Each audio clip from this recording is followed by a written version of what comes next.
had a type of personality that people, and specifically women, could fall for very easily. Sithole, who introduced himself as Sylvester, was neatly dressed. He charmed the young woman and her family.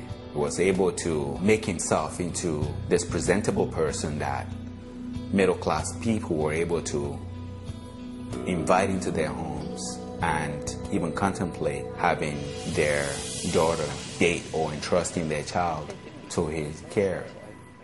Soon after, Sithole lured Mariah to a remote veld where he strangled her.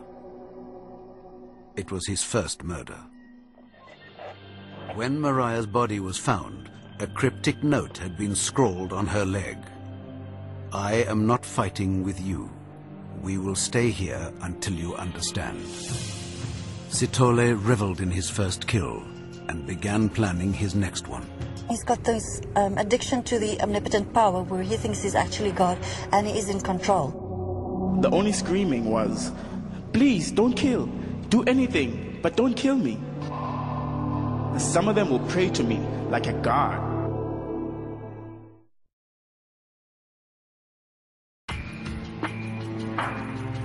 By July 1994, South African Moses Sithole had progressed from rape to murder.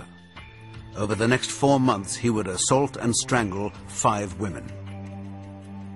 Inspector Leon Nell was part of the manhunt for the elusive serial killer, but Sithole had managed to stay one step ahead of police. Right from the outset, we had problems. We were busy with a post-mortem in Johannesburg mortuary. When they would call, there's another scene.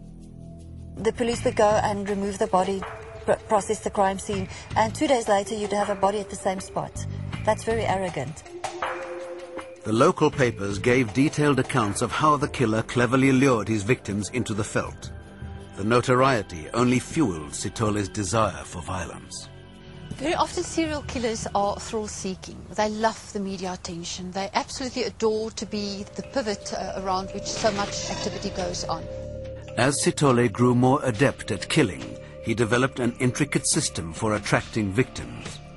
First, he would approach a woman who was looking for work, and he would claim to have a high-paying job for her.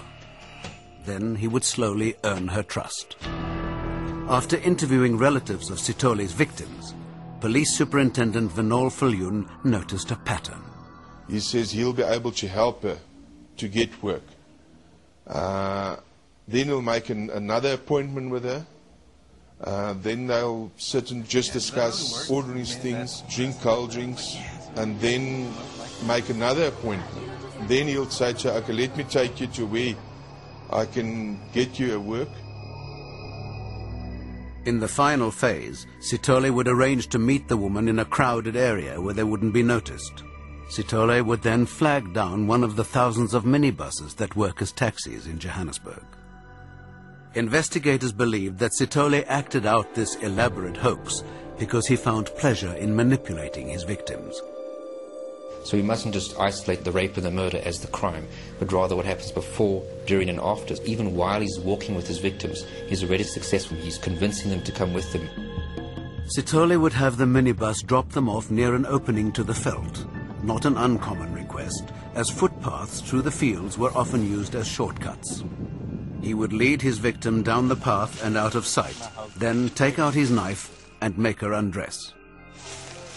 He could not just control the life of the woman that he was about to kill, but he also could control her emotions. He could make her so scared, most probably pleading for help, but it must have increased his feeling of being powerful tremendously. When you strangle a person, you can actually release your hold and the person will regain consciousness. And if you put pressure, they can actually lose consciousness again. So you can extend the period of death. It's every serial killer's fantasy. Sithole would torture his victim. He had learned how to kill slowly. He used quite sophisticated systems where he would take the strap from the victim's handbag, put it around their neck, and tie it to a low branch on a tree. It was another technique that would prolong Sithole's sensation of ultimate power. He would sit and watch while the victim stood there, and eventually after an hour or two the victim was unable to stand upright any longer and would lower themselves and actually strangle themselves. At a certain point, rape and murder were not enough for Sithole. He began to taunt the families of his victims. He called the grandmother of one woman and told her, "It serves you well. You are now walking over the grave of Monica." Sithole now believed he could manipulate anyone at will. Moses Sithole also once phoned the police anonymously and gave them a name of his brother-in-law or somebody, which the detectives actually picked up and interrogated. And when the guy got home, he would tell Moses Sithole about the interrogation, which I think was a very clever way for Moses to find out what do they know and what do they ask. But his friends and relatives still believed that he was leaving the house every day to look for work. On December the 5th, 1994, his wife Martha gave birth to a baby girl. She had no idea that her husband was a killer. By July 1995, Moses Sithole had strangled 18 young women and discarded their bodies in the fields outside of Pretoria and Johannesburg.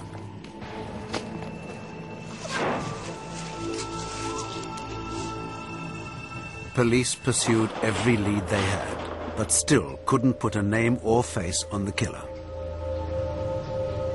The detectives and myself, we do get very demoralized. It is a very stressful period, especially if it is extended. And you do eventually feel responsible for the women who killed. It's another innocent life. Whenever a serial killer is on the loose, the community in which such a person operates is becoming extremely frightened. We have to be actually careful that we don't walk at night alone. We don't do the things that will actually make us to be targeted.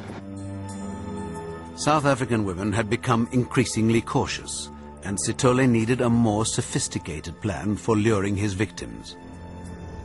He read the newspapers daily and kept abreast of changing conditions in the country. In time, he began to see a way to take advantage of the social reform. Sithole, who'd grown up mostly in orphanages, invented a fictitious social service agency called Youth Against Human Abuse. The supposed mission of this organization was to reunite orphans and their families. He claimed he was looking for new employees and began distributing phony job applications to women. In August 1995, Sithole got in touch with a prominent photographer and introduced himself and his organization. Sithole told the man that he needed to find a group home for 2 homeless children. The photographer helped him get access to a children's home called Kids Haven.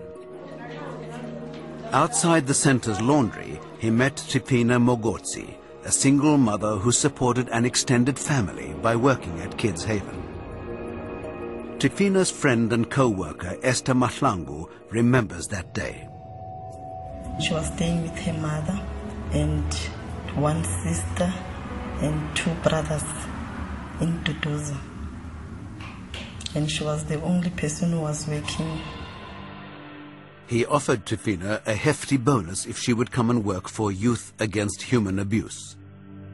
She was thinking, I'm going to support all my family.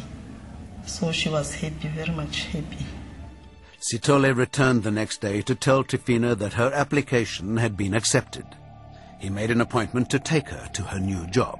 He would meet her at the train station and they would travel together. I was very much jealous about Trifina. She's going to get a new job and a huge money like that. But Tipina was never heard from again. Her disappearance would eventually lead investigators to Moses Sithole. By August 1995, Moses Sithole had killed 20 women, dumping their bodies in isolated areas around Johannesburg. On the morning of the 15th, he left his home in Attridgeville and took the train to Benoni on his way to meet Tipina Mogotsi. Sithole had promised to take her to a new job, but instead he led her into a remote field and strangled her. When Tipina didn't come home, her sister Nokedi began to worry. We started to panic and my mom